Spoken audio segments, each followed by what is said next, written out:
Австралийг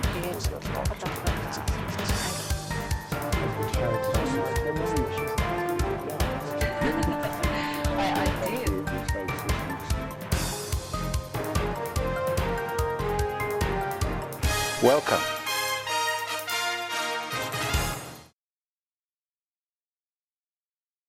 Сайн байцгаана уу хүнд үзэгчдээ.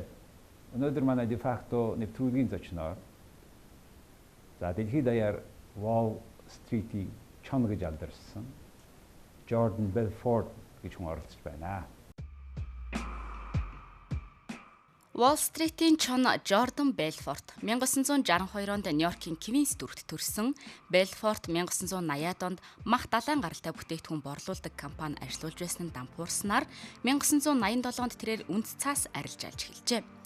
1989 он гэхэд өөрийн гэсэн хөрөнгө оруулалтын компани Страттон Өакмонтыг байгуулан олон арван сая долларын ашигтай ажиллаж байсан боловч 1992 оноос Америкийн нийтэлсэн аюулгүй валютын хяналтын комиссаас компаниг нь шалгаж эхэлсэн юм. Страттон Өакмонт компани 1998 онд луурын хэрэгээр хаагдсан юм. Belfort 22 сарын ял эдэлж, удалгүй 2008 онд өөрийн амьдралын намтруулах Уолл Стритийн Чоно, Уолл Стритийн Чоныг барьсан нь номуудыг бичсэн нь олон оронд борлуулалтаараа тэргүүлж байлаа. Мөн 2013 онд түүний амьдралаас сэтвэлсэн Уолл Стритийн Чоно нэртэй кино бүтээгдсэн юм. Сүүлийн 20 жилийн турш тэрээр Америкийн нэгдсэн улс, Австрали, Африк, Англи зэрэг олон орны бизнес эрхлэгчтэй уулзаж өөрийн туршлагаасаа хуваалцсан хамтран ажиллаж байгаамаа. Good evening, sir. Good evening. Thank you for coming to this. It's an honor. Last week I was in London and I saw your big title announcement that you are away there. How was it? London was amazing, and I actually was in Dublin the night before. So I did Dublin and then London, and before that I was in Dubai. So I'm sort of making my way around the world, not exactly in time zone sequences, sort of like this, that, this. So it's a bit, makes your brain go crazy because you never have enough sleep. But it's been great. But you are managing very well. You have for such short period so many countries. What makes you doing that? Well, I think that I've been doing this for many years. I've been since about 2009. I've been going around the world. But of course, the movie came out in December of last year, and that was a big hit all over the world. And so it increased really the amount of people and countries that really were into the story, and they wanted to know more. And most people, when I go to the country, I'm there to speak about a couple things. Number one is people want to know about my life, because it's an interesting life, and they also want to know about the system that I use to train salespeople and entrepreneurs, and how I was able to take all these young kids and make them into these great salespeople, and then ultimately how I used that system in my own life, because I also made some huge mistakes that cost me everything, and I had to essentially start again. And using the lessons of the past, I was able to take the good stuff that I used and sort of bring it to a different level where I combine ethics and integrity with entrepreneurship and sales and marketing, and the results have been amazing. That sounds even more important from you, who were so brave to write the book and to get the movie done, and after that you came out so everybody is entitled to redeem. Yeah. That's what you are doing. Well, I think that it's really an amazing thing that I do. I do charity work in some places where it's pretty much. Mongolia is a relatively rich country. We have natural resources, a good government. I do a lot of stuff in Africa where it's not quite like that. And but even there, the kids can look at my story and they say, "Wow, this is a guy who lost everything and was able to come back and redeem himself." And I think that gives people hope. And I think it's an important thing for people to realize that. And I say this to my own children, that you're not the mistakes of your past. You're the resources and you're the capabilities that you glean from your past. Everyone makes mistakes. It's really what you do with those, how you handle it. And also, this year I'm in the process of paying back all the people who lost money. And I think that really sets an example of what it means to go out there and to make good on your mistakes and to live a great life in the process. What's the reaction of the people that you are now repaying back their loss? I think some are in disbelief. Because I'm probably one of the only people that's ever done that. And I paid back about 16 million so far, and this year I'm paying back about 50 million more, which should end the whole thing. Wow. And I think that people are happy, but they're also a bit shocked. I think the U.S. government is shocked because usually everyone just runs away. But I chose a different path. I chose to actually go out there and say, I made mistakes, and I'm going to admit it, and I'm going to go out there, and not only am I going to pay it back, but I'm going to live a great life in the process. I'm going to do well for myself. I'm going to live well, pay, and I think that's really what redemption's all about. You should feel well yourself. Yeah, why not? Exactly, and I think that because you're doing something, covering your mistake, exactly. Really in terms of money. Exactly, and I think that sometimes people who have made some mistakes in their life, they almost start to beat themselves up. They feel like they're no longer entitled to live a great life, and I think every person has the right to try to live a great life. And also, while you're doing that, is to not get there by stepping on other people, but by elevating, lifting other people up. And that's what I try to do. And now your company is Straightline, and you are speaking to people how to make sales. Yes. And why particular sales? I think that, sales is very misunderstood in terms of what it really means. Because it's not just selling a product as a salesman.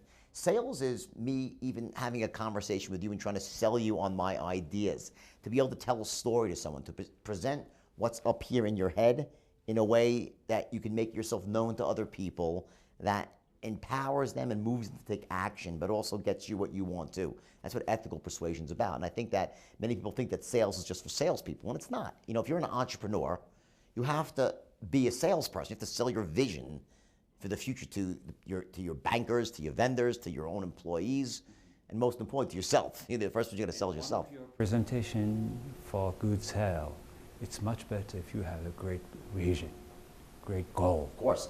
And I think there's a distinction between vision versus a goal. And I think the problem that some people have is they have goals, but they don't have a vision on top of the goals. And the vision is really more of a longer term, 5-year horizon, how you really see yourself in the future living. And it goes far beyond money. It's about family. It's about your spirituality. It's about charity. It's about your vacations. It's about seeing yourself getting up out of bed each morning and popping out of bed and going at it because you love what you're doing. That's a vision for the future that's going to empower someone. If it's just you have this vision now or before everything? I always had vision. The problem is that how I went about achieving my vision, I wasn't always in ways that were sustainable. In other words, I'm a believer, and I know this to be true, that if you try to achieve success without ethics and integrity, your success will be short-lived. It's not going to last. Yeah, and I think that's, I was so success-oriented, so goal-oriented, so vision-focused, that sometimes I thought the means justified the ends. Versus today, where I really have a very different philosophy on achieving success. And what I try to do is I try to focus on giving massive value to people, because people will always pay you for value. So the idea is to, I have something of great value, I know it is, and it's a system for helping other people achieve success and feeling good about their lives. That's a very valuable commodity. So the idea as a business person is to how do I create a business around that allows me to deliver that value to many people who will then pay me money. At the end of the day, I have a nice profit. It's not about just overcharging people, and it's about delivering massive value and having a profit at the end of the day. So the price is to be fair. Yeah, well, when I consider price, there's a couple of things. A, of course, the primary thing is what the market will bear. I mean, there's a price for everything. Where you go above it, people just won't buy. But what I focus on is something different. I say whatever I charge, when I'm done with someone or a group of people, I want them to all say, wow, I would have paid 10 times more for that. If I do that, if I can achieve that, I'll have more money than I can ever spend, because the rest is simple. What is the reason that everywhere you go, people buy very expensive tickets, go to you, to listen to you, and also, of course, it makes you now rich. You are making about what you said in one interview, that if you don't make $10 million a year, you feel uncomfortable. Well, this year I will make a heck of a lot more than that, thank God, because I have to pay back 50 and then another, hopefully 20 or 30 on top of that. Welcome. So you this year, a year you make about more than, say, $70 million, and then the people are coming really. I saw the people all around the countries waiting for you and giving them money. What is the value you think that the people are receiving first from you? The value, and again, it's different for every person because different people attend my talks for different reasons. I would say the average person in the audience is an entrepreneur or a person who wants to be an entrepreneur. It's a salesman. And when I say salesman, that includes stockbroker, real estate broker or agent, insurance agent. And they would like to learn the straight line system because that will increase their closing rate and put more money in their pocket. So they figure if I spend, whether it's $100 or it could be $5,000, depending on how many days it is and where I'm speaking in the world, they say, well, if I invest $1,000, and they're really investing in themselves because knowledge is the real estate of the 21st century. You know, we're a knowledge-based economy. So if they get the knowledge that allows them to be more successful as a salesperson, as an entrepreneur, and also to just feel more empowered, to learn about, you know, about having a vision for your future versus just a goal, to raising your standards, to managing your emotional state, then to other things like marketing and, you know, offline marketing, online marketing. So they get a cohesive system that allows them to make more money in their own lives. In that sense, now you are making money almost more than even before you were charged into prison. And then now, when you have this amount of money level, do you feel now difference that today's at that level? Well, you know, listen, today, one thing is that I don't have right now is I don't have any time to enjoy my money because I work I work nonstop. I travel so much. But the thing is, I don't really consider my work. I love what I do. Happy. I love speaking. Some people have a fear of public speaking. I have a fear of not public speaking. I love to speak publicly. So, I mean, I love what I do, and I think I don't, again, money to me, it's really interesting. Money has never been a limiting factor in my life in the sense that I never thought it was hard to make money. I've always made a lot. To me, it's more about having a clear head. I go to sleep at night, and when I close my eyes, I don't have to worry about, did I do anything? Is anyone watching me? I always say, I wouldn't do anything I wouldn't want printed in the Wall Street Journal the next day publicly. So that's how I've lived my life. So, for me, this is is success that's sustainable, and it really makes me feel great inside. Mm-hmm. Let's talk about what would happen if there was no movie, no book. You have not met that Chong in your cell, and you have not decided to make a movie. How do you see your life? I probably would, how I'd see my life is probably how I thought my life would go when I went to jail. I thought what would happen is I'd go to jail, I would do my time, I'd come out, I'd start another business, and I'd get rich again. I'd just build another business. You were confident of that? Oh, I knew that. I never for a second doubted that because I possess all the skills that you need to get rich. So it's really up to me what I want. If I want to get rich, I'm going to be rich. It's just a matter of working hard and then a little bit of luck. And when I say luck, meaning how long it will take. If when you go into business, sometimes you're right, sometimes you're wrong, no matter how good you are at business. So the luck is in how quickly you hit on that little magical idea that ends up making you money. So when I went into jail, I just assumed I'd get out and I'd start another business and train a lot of salespeople and come up with some good idea and make myself tons of money, right? I never doubted that. What made you to think in that way? Because according to the movie, you were really lost, and then at the end it was hard. You lost everything, and you so much drug, everything, and you got thrown to the prison. What was that intrinsic thing that made you think like that? Well, the intrinsic thing was probably my children. And when I give seminars, I call that understanding your why, W-H-Y. Why is it important for you to go out and do something? And for me, I had this rise and this fall, and my children were very young at the time, but they still were old enough to know that their dad screwed up, so to speak. And they watched their dad going from private planes to having to come visit me in jail. And I was determined not to let that be the ending of my life story, if nothing more than for the sake of my children. And I believe, in fact, I'm certain that unless you're a sociopath, as a human being, you'll always do more for someone that you truly love than you'll do for yourself. So love makes you stronger to your children. Especially a love of your children or a partner or a cause. It could be a cause, it could be a religious thing, it could be an animal, a love of something else, what you'll do to protect something that you truly love. And from your heart, if you do it really. Then you harness this ability to overcome anything. Now, along with that creates the drive. You need to also possess the skills. I already had the skills. Now, when it came to writing a book, that was a very different set of skills. I had to actually learn how to write. So I spent a solid couple of months analyzing the writings of a very famous author, Tom Wolfe. Oh, I see. And I figured out, I said, how does he write? And I taught myself to write. There's always two things. There's drive and then there's skill. You need to have both the inner and the outer game. So I was aware, that's part of the system I teach people, is understand that you need to have a... Writing before like that long? No, before. never. And you decided to learn that? Yeah, I learned to... I knew that if I wanted to do it, I had to have... 2 months only? Well, it was 2 months of solid work, and I was in jail at the time, so I had to actually self-teach. I opened his book, I took a highlighter, and I analyzed him, what is he doing, and I found out his pattern, and I used that to teach myself to write. Now, once I started doing that, then it was practice. Then, of course, it comes practice and hours, and I was in jail, so I spent 16 hours a day just writing and perfecting my skill, and when I came out of jail, while most people wasted their time, I learned to write. I came out. You have already printed before you really? No. I wrote about 100 pages when I was in jail, and I ripped them up. I didn't like them enough.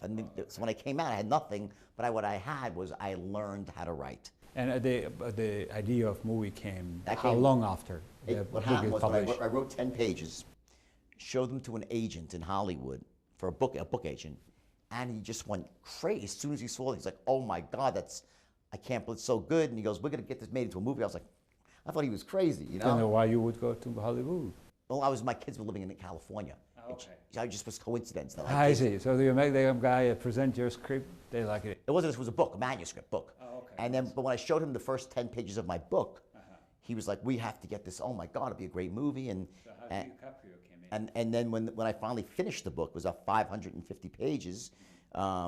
The agent gave the manuscript before it was published to Leo DiCaprio, to Brad Pitt, George Clooney, and Mark Wahlberg, and it became a bidding war between Brad Pitt and Leo, and they both wanted to play me, and up and up the bidding went, and I ended up choosing Leo. You have chosen? I chose him. Oh, okay. Да, каждый день я принимаю столько препаратов, что их бы хватило, чтобы посадить Манхэттен, Лонг-Айленд и Квийнс на месяц. Добрый день, мистер Джордан. Я принимаю клавалют от 10 до 15 раз в день от боли в спине, мне надо быть сосредоточенным. Ксанакс, чтобы сузить зрак и успокоиться, кокаин, чтобы снова взбодриться, и морфий, потому что это офигенно. Доброе утро, Ликон. Сэр. By the way, I also learned that you have been working, training Leo in the way how the Wall Street guys are behaving. Has really changed. He was playing very well, no? He was fabulous. I mean, he worked really, really hard to perfect that ability to speak and to sell on the phone. And the scenes that he did when he was training the brokers, and they were magical. And he did a lot of work, and I taught him how to do that. How long it took? Oh, before he started to play. We spent hundreds of hours together, so it wasn't any. It wasn't in New York or in where? Both New York, LA, overseas. We were together a lot, so we spent a lot of time together. Is that in the real life his tough or? He's a great guy. Just a terrific guy. Very smart, very dedicated to his craft. Works very hard. He's a really good guy. Where is the most exaggerations you think in the movie resulted? The biggest exaggeration was in the. Well, let's say the biggest exaggeration was in the speed at which I fell off the wagon. So I start off on day one. I'm this nice kid. I say, can we make our clients money? And then Matthew McConaughey says, no, you can't. All right. And then the next scene, I'm snorting coke in a strip club. Well, in truth, that took a couple of years. From that moment until I really started going crazy, it took a couple of years. So that's one is sort of the speed at which I sort of started losing my ethical way. Another major exaggeration in the movie is when I gave the farewell speech, and I'm leaving the firm, and then I say, I'm staying. That's not true. I actually left the firm. I left. So that was a departure. But I understood this, in the end, the movie, they wanted to sort of be a certain way, and I understand that. It's 3 hours long, and Marty had his vision, and it was an amazing movie. So, but the movie, did it had it helped your audience, you guys who were working with you, to understand you better? Yeah, in some ways, yes, and in some ways, no. Like anything in life, it created massive opportunity for me, and also presented me with certain challenges to overcome. And you know, when I go around the world, I'm aware that sometimes I have to change the perception, because someone might think like I punched my wife in the stomach, which never happened. That was just pure fiction. Nothing like that ever happened. So, but you know, someone were like, "You punched your wife in the stomach." I'm like, "Whoa, I didn't do that. It was the movie." You know, what you said. Screw you, U.S. government. I never said that. It was the movie. But again, I'm not trying to discount the fact that I was a bad guy. In some respects, I made a lot of mistakes. As great as I was in some areas of my life, as poisonous as it was in others. And I think that's what makes the movie so great, is that you look at someone, you're like it's such a flawed character. Like he's so in some ways dynamic, in some ways so self-destructive, and you almost try to reconcile those two people together. I think that's what the movie got right. And I think that many people see a bit of themselves in each side of the character. I think every human being possesses the ability to go off the rails, and as we use our intelligence and our moral compass to try to stay on the straight and narrow, and of course sometimes people stray and make mistakes, and I think the movie serves as the ultimate redemption story, especially my life after the movie and what I did with it. What will happen if those 5 nominations in the Oscar won't go through? Would it be different, like even different? Oh, I mean, I don't think at this point. I think the movie, it was such a big hit globally, such a big hit that I think the people, I think everyone was just disappointed for Leo because he deserved it. But a lot of that's political, the certain subject matter. You were there at the same time with him? I wasn't. I was overseas. I was working at the time, but and it was sad. And he texted me afterwards and stuff like that. And but Leo will get his Oscar one day, and I think everyone thinks he deserved it this time around. But the funny part is, I thought Matthew McConaughey was so good, he could have won for Wolf of Wall Street as Best Supporting Actor in his role of Wall. So I think Leo should have gotten Best Actor. Matthew McConaughey could have gotten Best Supporting Actor for his role as Mark Hanna. So in the end, it all works out. What was the best feeling during the movie, which certainly encouraged you or sort of empowered you because of the movie? Well, I think that the speeches that he gave, those were really directly from the book. Like and the screenwriter, Terry Winter, who did a brilliant job really taking the book and structuring it into a way that you could make it into a movie, because they're very different things, a book and a movie. And the scene where Leo invents the straight line system and you watch the firm grow, that was an amazing scene. The first day when Leo walks into the brokerage firm and he picks up the phone and starts selling at the word, and everyone looks at him and can't, those are, I think, my favorite scenes.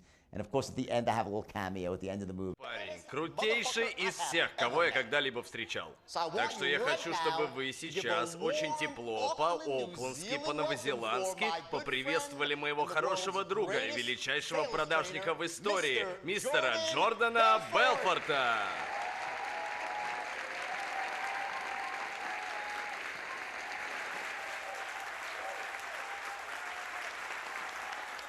Спасибо.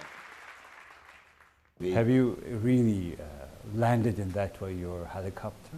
Oh yeah. Oh, the other guy was. All the time. I mean, that was not just once. I had I'm sober now. So you landed several times in that way? Oh yeah, I mean, all the time. I mean, 50 times. I'm sober now for 17 years. But before that, I just was terrible. I had my daily dose of drugs, which was enough to probably sedate most of Mongolia. Oh my God. Okay. How about the yacht? True story. Sunk the yacht. Wow. Crashed the plane. Not quite in that way. The plane crashed about a week later. Mm-hmm. But yeah, I sunk that yacht. That's a true story. You have bought it from Coco Designer, or? I bought that from Coco Chanel, yeah. Coco Chanel. And extended the boat, made it bigger, and then sunk it.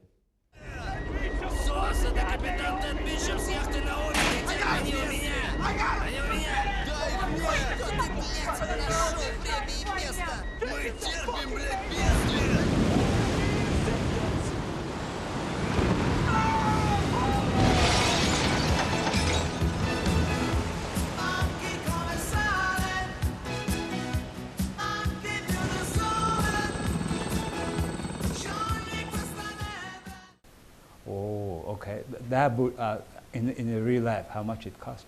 10 million. 10 million.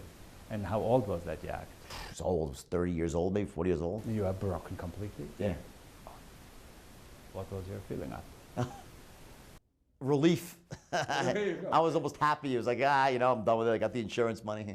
So there is a certain, in Buddhist countries, a lot material things, makes really, if you read of them, you have a relief. There was a book, remember, the Lamborghini, the monk that sold Lamborghini. Yeah. Is it the feeling same? Yes, yeah, it is actually, yeah. How much do you think one need in life, money? There's only a certain amount of money that you need. Then you can spread your money around and do good things and be generous. And that's really how I always looked at money. It was never really about accumulating the most money in the bank. It was mostly about making enough money to have the freedom, because really money equals freedom to do what you want, whenever you want, with whomever you want, as often as you want, right? But money doesn't really go much beyond food, shelter, having some fun, and there's many other important things as well. But money to me is always a problem to be solved. You make enough, you solve the money problem, and you can go on. Please tell us about your charity work. You have quite a lot of work. I do a lot of stuff in mostly with kids, and I do stuff in Africa. I do stuff in Australia. I do stuff in the United States, and I work with these kids who are really very disempowered. Some of them addicted to drugs and getting off the street, and I use the same sort of philosophies and techniques to help them make changes in their lives, and it's really cool. What was the most project you moved that you are doing the right job? Probably in South Africa. I did a bunch of work with it was called Wings of Life. It was Mandela's, part of Mandela's charity. And there's really some great stuff online you can find there, me working with these kids, and I did a 3-day workshop with them, and it was just amazing, and they still talk about it to this day, so.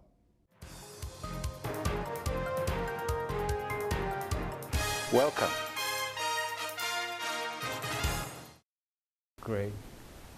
Jordan, we are happy that you are in Mongolia. Thank you. So what you would like to tell the kids in Mongolia, who is, of course, it's the emerging economy, Yeah.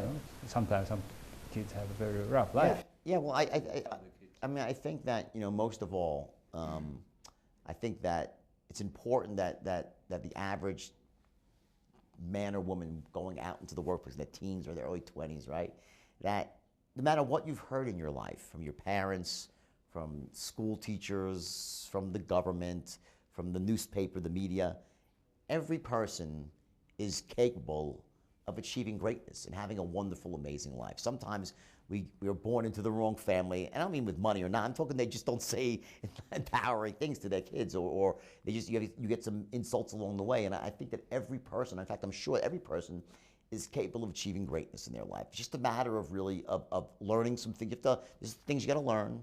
You have to be a person of action, and also, don't lose your ethics and integrity along the way. Make sure that you don't focus on the quick buck. Even once you lost it, you can restore it, right? Exactly. But it's worth. It absolutely is. An important thing, though, is don't think that just the ends justify the means. You want to have your ethics, you want to have your integrity, and go out and achieve and live a great life. Life doesn't end with the mistake. Exactly. It begins with mistakes. The last question about the second book you have written about Kachik, about the wolf. Yeah. Are you going to make a movie again?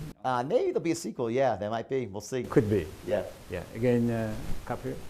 It probably would be, yeah. A plan? I haven't heard about it yet, but there's been talk. All right, okay. Well, thank you very much for coming you. to the show. Pleasure. Thank you very much. Thanks. All the best.